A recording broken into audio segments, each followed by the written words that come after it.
2024 खत्म होने को है। इस साल साइबर क्राइम के मामले काफी तेजी के साथ बढ़े हैं। इनमें डिजिटल अरेस्ट के जरिए ठगी के मामले सबसे ज्यादा सामने आए हैं, जिसमें लाखों करोड़ों रुपए की रकम का फर्जीवाड़ा किया गया।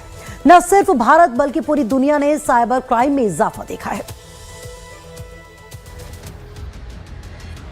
साइबर क्राइम के मामले साल 2024 में बहुत तेजी से सामने आए। दुनिया भर में साइबर क्राइम में इजाफा हुआ। भारत में भी साइबर क्राइम के बहुत से मामले दर्ज किए गए। धोखेबाज पीड़ितों को धोखा देने के लिए आर्टिफिशियल इंटेलिजेंस, वॉइस क्लोनिंग और सोशल इंजीनियरिंग जैसी एडवांस टेक्नोलॉजी का गलत फायदा उठाते हैं। इस साल खास तौर पर डिजिटल अरेस्ट से लाखों लोगों को ठगा गया है। प्रधानमंत्री नरेंद्र मोदी ने साइबर क्राइम के बारे में जागरूकता बढ़ाने के लिए मन की बात में देश को संबोधित किया था। साथियों, मैं फिर कहूंगा, डिजिटल अरेस्ट जैसी कोई व्यवस्था कानून में नहीं है। ये सिर्फ फ्रॉड है, फरेब है, झूठ है, बदमाशों का गिरोह है। और जो लोग ऐसा कर रहे हैं वो समाज के दुश्मन है। डिजिटल अरेस्ट के नाम पर जो फरेब चल रहा है, उससे निपटने के लिए तमाम जांच एजेंसियां राज्य सरकारों के साथ मिलकर काम कर रही है।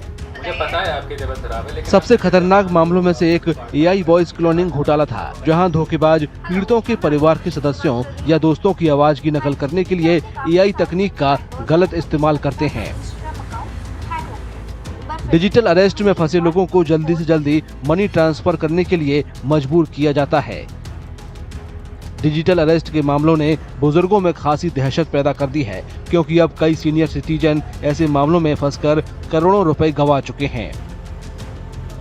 AI now begins to start playing a game-changing role as far as cybercrime is concerned. AI has come as God-sent gift to cyber criminals because AI can now be used extensively for the purposes of committing various cyber crimes, for the purposes of making people vulnerable to and target of various kinds of cyber crimes.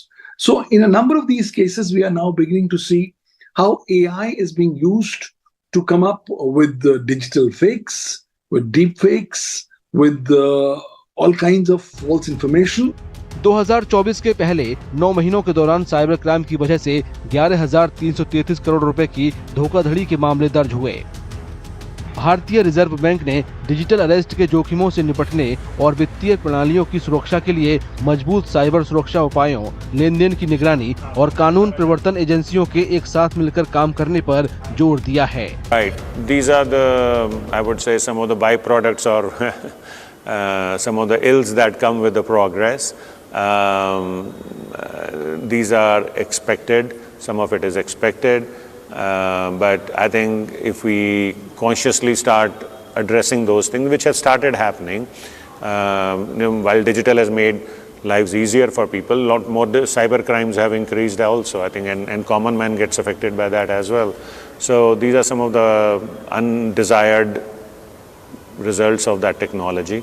So I think the only answer to this is we have to make people more aware. We have to have more solution, more technology to prevent that also. So this will always be, these two things will always move in parallel, I would say. देश में cyber crime से निपटने के लिए भारतीय cyber अपराध समन्वय केंद्र I4C और national cyber crime reporting portal मौजूद है।